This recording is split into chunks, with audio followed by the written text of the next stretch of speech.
I want to talk about a few key reminders. Okay?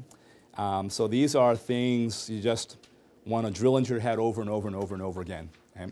And these are the good habits you want to have. First thing is find the trend. So always, when you get a number, what's the historical number? Because a number by itself doesn't mean anything. You have to compare it against something. And it's the comparison that gives you the insight, which then allows you to progress, get an aha moment or whatnot. Second thing is, when you get a number, you want to compare it to the rest of the industry. And what you're trying to drive at, is it a company-specific issue, which tends to be operationally oriented, or is it a market issue, which is like something structural happening with market demand, right? Shifts in segments, emerging markets, that kind of thing. So whenever you get a number, always ask, when it feels like it's a relevant time, look to ask for what the comparable is for the industry. Okay? So on the earlier case, I had profit was flat for the Omega, I think it was. Why did I keep drilling down on revenue when revenue was flat too? Okay? Had I not known about the rest of the market, I probably wouldn't have. Okay? It's like mathematically elegant. There's no change in costs, no change in revenues, no change in profits. You know, we're done, right? When we know what's happening, nothing's happening. Okay? But the rest of the market's growing. Okay? So there's a differential, and we don't know why. So, and since this seems like it's a growth case, right, or a profit increase case, the rest of the market's increasing profits were not. That's why I kept drilling down on revenues, to try to understand what's going on there. Without that comparable, I wouldn't have done that. Okay? So that's why it's important to look for comparisons, particularly to the rest of the industry.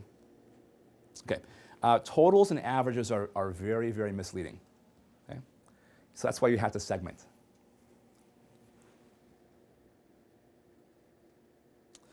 So it's like on your block, on average, it's a fairly safe neighborhood, but there's only been like 10 robberies out of 100,000 people. So on average, it's safe. Okay, but all 10 robberies were of your house. Okay, so when you separate it out, it's not safe for you because the guy who robbed you really hates you. So the conclusion, you ought to move, right? So it's misleading, right? So you always want to split things out, and if you're ever stuck, just segment. When you get a case, I have no idea, try to find some way to break it into parts. Even if it's crude and not quite like the best way to break it up, it at least gets you going.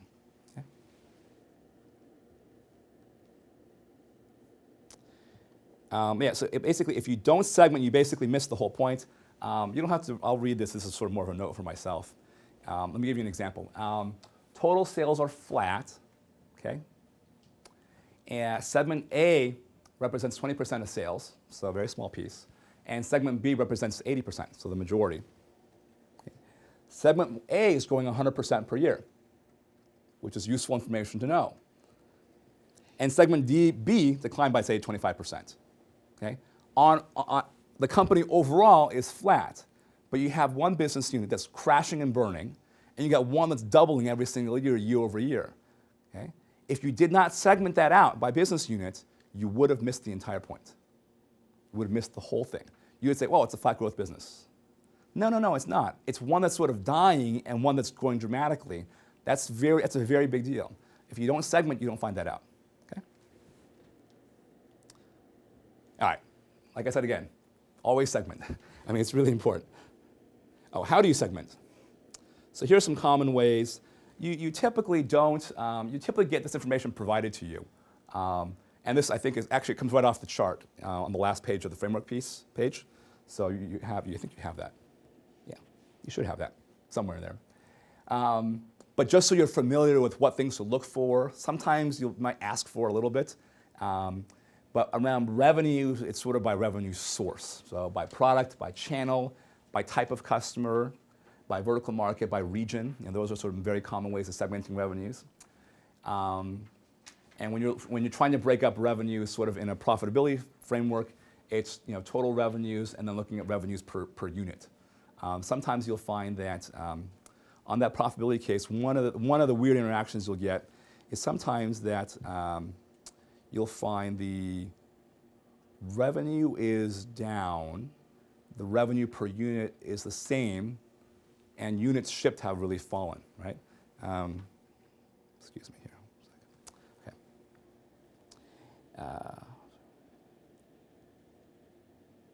Actually, I sort of misstated that. Forget that for a second. It'll just be confusing. All right, on costs, the common segmentation patterns are fixed versus variable. That's important. Cost within each segment of a value chain, raw materials, manufacturing, distribution, so on and so forth. Let's see. When you're segmenting by customer type, so if we know revenues are declining or shrinking, you can sort of break out types of customers by demographics, by purchasing needs, by price points. There's sort of an infinite number of ways to do that. And again, usually if you just sort of mention the word segment, they will tell you which one to use and actually give you the data. That's usually what happens. And then in terms of competitors, segment them by channel, by region, by product line, and by customer segment. Because you'll get, particularly customer segment, you'll get wide variations in who you're competing against by segment. And so it's important to know that. Okay, last two reminders. Think out loud. So if you're stuck, just start thinking of what you're thinking. Like, this is confusing, it seems counterintuitive that this is happening, and I'm just wondering, what should we do next? Okay? And sometimes they'll help you. Okay? Sometimes they'll think you're on the right track and they'll sort of encourage you in the particular direction. So if you're ever stuck, just think out loud. So it could be like, if you get a weird case, you're like, geez, I've never seen this one before. You do the this is interesting thing, and you say, wow, this is really interesting. I'm sort of wondering how to get started. My inclination is to break up this problem into its pieces. And they might, if you're lucky, they might suggest how to do that. Because sometimes some kinds of problems are very hard. It's not like a pie chart. You sort of very easily and cleanly break things up. Sometimes they're not like logical building blocks. So a case could be, I'll give you a random one, totally random. You probably never get this. A friend of you comes to you and says, should I marry Joe? That's the case. Okay? Well, you want to break, so my first reaction was, gee, that's interesting. How am I going to do this? So my first reaction is, well, that's a pretty big question. Should I marry Joe? Okay? Why don't we break it up into its pieces? Okay? Maybe, well, what do you see as your life to be? What do you want your life to be like in 20 years? Okay. Well, I want to be living here in California. I want to have this level of lifestyle. I want to have 3 kids, and I want to, I don't know, go on vacations 3 times a year, okay, and travel. Great. Let's look at Joe across these 4 key areas. That's your framework, right? I've done this before. I mean, it's relationship troubleshooting consulting style. And so let's look at Joe at each of these 4 areas. Okay? Joe hates travel. Oh, okay, that's interesting. Joe doesn't want to have kids. You want 3, he wants 0. Okay, that's interesting. Joe hates California, thinks they're a bunch of wackos. Loves the Northeast, will never move. Well, that's interesting. And all of a sudden you sort of do this whole process. I would say, I think you're nuts if you think you're going to marry Joe. You're not going to marry Joe for very long. Okay? Here are 4 reasons why. First, he doesn't want to live where you are. He doesn't want to travel. Doesn't want to have kids. He's a polar opposite of you. What are you doing? Go on and move on. And I've literally said this to somebody. Dead serious. Didn't move on. It took a long time to move on. But I structured the case while I presented the so what. But you can see that's the structure, right? Same principles, right? Same principles. But that's sort of like client-friendly way of doing things. Now, and so this is also like a guy thing, right? We're trying to solve the problem, right? Whereas an equally valid approach is like talking about feelings, right? How do you feel about Joe? What do you want? What do you want for life? That works too, but it's not client-friendly, right? In terms of the context of consulting. Okay, the last thing is be real careful, again, reminding yourself, ignore previous knowledge. It can sort of screw you up to know too much. Because if you know nothing, you know to ask questions. If you're assuming things implicitly, you will sometimes not ask the questions you should be asking.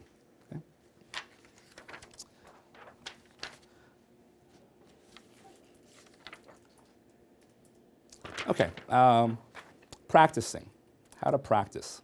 I talked a little bit about this earlier. I'll touch on a couple things and then just focus mainly on things I didn't mention earlier. When you practice cases, I find it's practically speaking, it's easy to split up the practicing of the opening, the practice of the analysis, and practicing of the close. And the reason I like splitting it up is because you can practice the opening and close on your own. Okay? You don't need anybody else to do that. And it's literally getting a Wall Street Journal, whatever it is, a business publication, and looking at the business situation and figuring out, okay, how would I frame this problem? Okay, what's the framework that I would use? And same thing if the article is detailed enough that has data, you can practice closing it and stating your conclusion, 3 supporting arguments, and so on. Okay, so I'm just gonna. Now, the reason you have to sometimes practice analyzing separately is because it really helps to have a partner, and you need someone to basically sort of play the role player of the interviewer. And the key way to do that, if you're going to partner up with somebody and be the interviewer, is like I did earlier, is you pick the conclusion. You pick the close you want to hear, right, as the interviewer, and then you make up the rest as you go along to be consistent with your conclusion. And so you can do it fairly fast without having to sort of do a lot of math. But those cases tend to be a little more conceptual unless you have a couple numbers from an article. That's why I like the articles. They have real numbers in there, so the math sort of all ties together and adds up properly. Okay? And again, I like Business Week a lot. And then Portfolio Magazine seems very promising too. It's a newer magazine.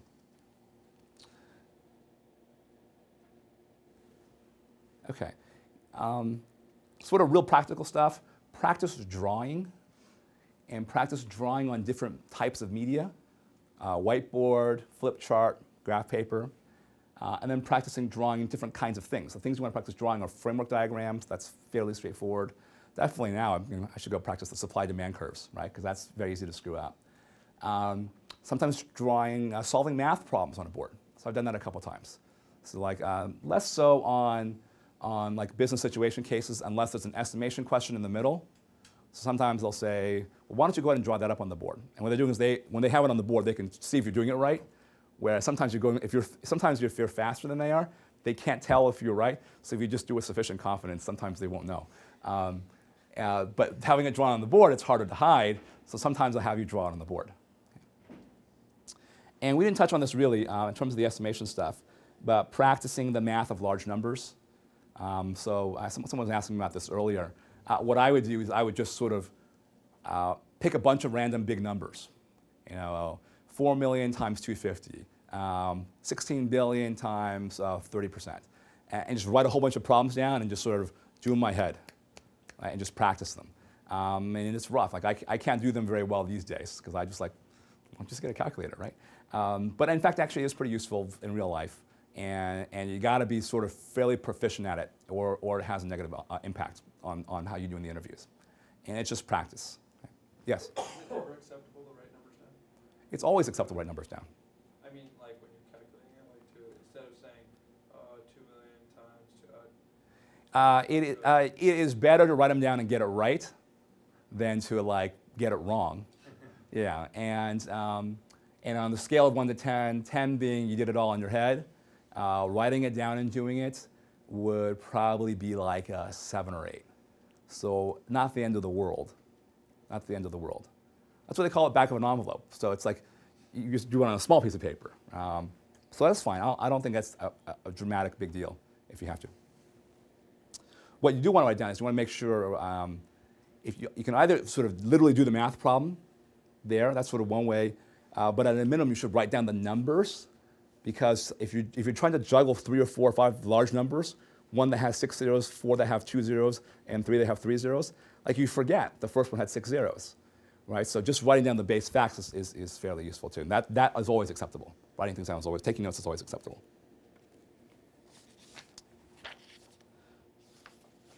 All right. Let me wrap up on some final tips, and then I'm happy to, we'll wrap up formally after this, and if you have specific things you want to talk about, I'm happy to do that and answer questions for the group. We'll go over a different kind of case.